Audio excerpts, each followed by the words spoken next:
And I represent clients from all over the world. Of course, mostly mga Filipino po dahil ako ay isang Filipina. Okay? Today's episode po ay gusto kong sagutin ang isang question sa ating um, YouTube channel, Attorney E. Immigration Lawyer. Sabi niya dito, hello po, this is Life of OFW. Ayan, sabi niya, hello po, musta po? Tanong ko lang po kung isang citizen na ang magpipetisyon sa kanyang kapatid, mga ilang taon at wala po bang limit sa edad? Yan ang ating pag-uusapan. Okay, so paano mo ba ma-sponsor ang iyong kapatid? Kung ikaw ay US citizen na, pwede mo bang makuha si kuya at si ate na nasa Philippines? Yan po ang ating sasagutin, okay? Paalala ko lamang po na hindi po ito substitute sa actual consultation with your immigration lawyer. And kung gusto po ninyong mag-consult with me, mag-text kayo 713-315-7793 or mag-email eb@eboardlaw.com. Ayan, so mag-text 713-315-7793 or mag-email po kayo eb@eboardlaw.com. Ayan po, makikita nyo ngayon sa ating screen ang aking phone number. Mag-text po kayo. Wag po kayo tumawag pero mag-text kayo. Okay, so paano mo ba makuha si ate o si kuya sa Philippines kung ikaw ay US citizen? So pag-usapan natin ang proseso at ang requirements. Okay? So ang unang requirement po, dapat kayo ay adult, meaning 21 years old na kayo. At kayo ay US citizen na. So dapat adult US citizen.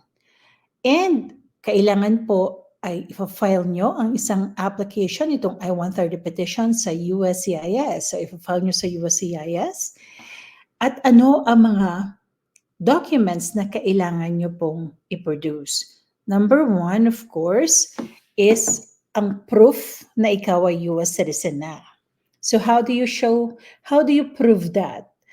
Sa pamamagitan ng yung Certificate of Naturalization, ito po yung natanggap ninyo when you became a US citizen o kaya ang yung US passport. So yan, number one, proof ng yung US citizenship. Pangalawa, proof na siya ay iyong kapatid. Ayan, yung proof ng relationship po ninyo. So yung birth certificate ng kapatid nyo, ni ate at ni kuya, pati na rin ang birth certificate mo. Okay, isama mo na rin ang marriage certificate ng iyong magulang. Okay? And then you file that petition sa USCIS. Ang tawag po sa petition ay I-130. Okay? Now, ang tanong niya is, may limit po ba sa edad ng kapatid? Paano po kung nag-21 and over na si kuya o si ate? So, wala pong limit dun sa kapatid mo na pipetisyonin. So, kahit 50 years old na si kuya, kahit bata pa si ate, kahit may asawa pa si kuya, may asawa si ate, or single pa, it doesn't really matter.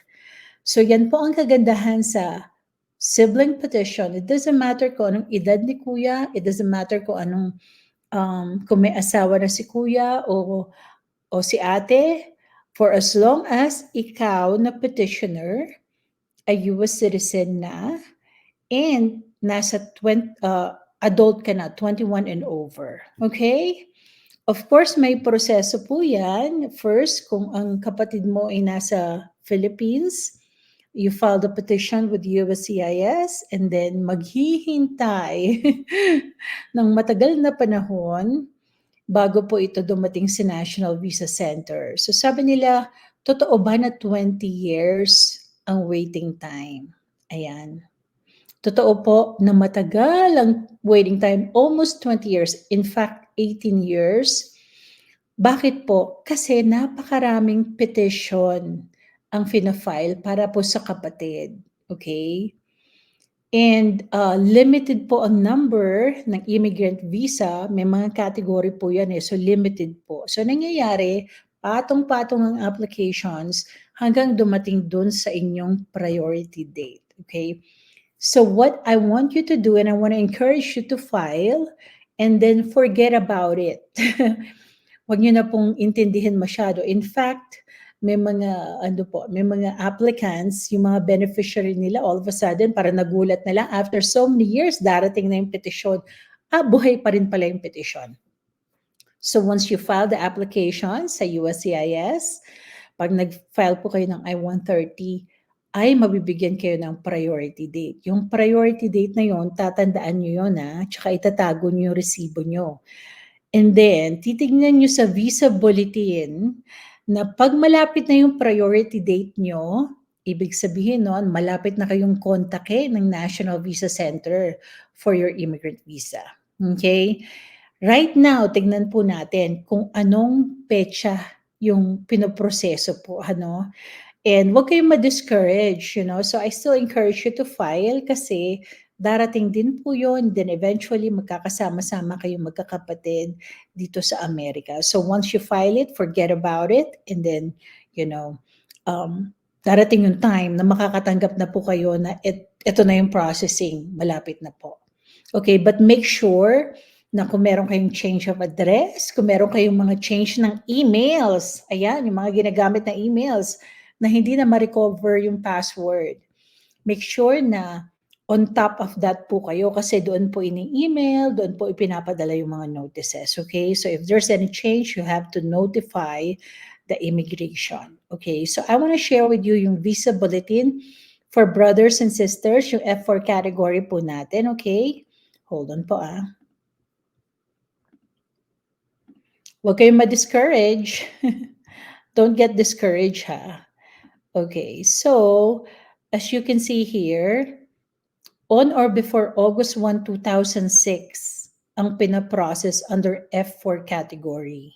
So ang category po noon ay F4 at ngayon po ang pinoproseso ngayong October ay on or before August 1, 2006. Ano po tayo ngayon, 2024? So merong difference ng 18 years, di ba? So unfortunately, mahaba ang waiting time pero minsan talaga yan lang po ang petition na available para sa ating mga kapatid, sa ating mga relative, sa ating mga kuya at sa ating mga ate, ay wag po kayong ma-discourage, i-file po ninyo and then eventually makakarating din po yan. Okay?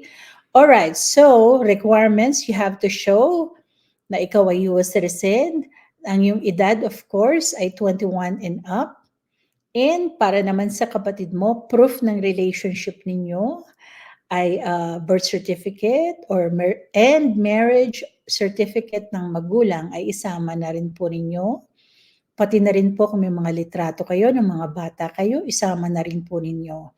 You also have to show na ikaw ay US citizen by providing your naturalization certificate o kaya ang yung US passport. Ayan, and then you file the petition with USCIS. Okay po? Ayan, so you want to schedule a consultation with me, mag-text po kayo 713-315-7793 or mag-email eb@eboardlaw.com. I'm going to post lang itong aking email, eb@eboardlaw.com. At ito naman po ang aking text, 713-315-7793. Okay? So I do Zoom consultation po. Ayan po ang ating episode for today. Mag-subscribe kayo. Till next time po, Attorney Elaine. Maraming salamat.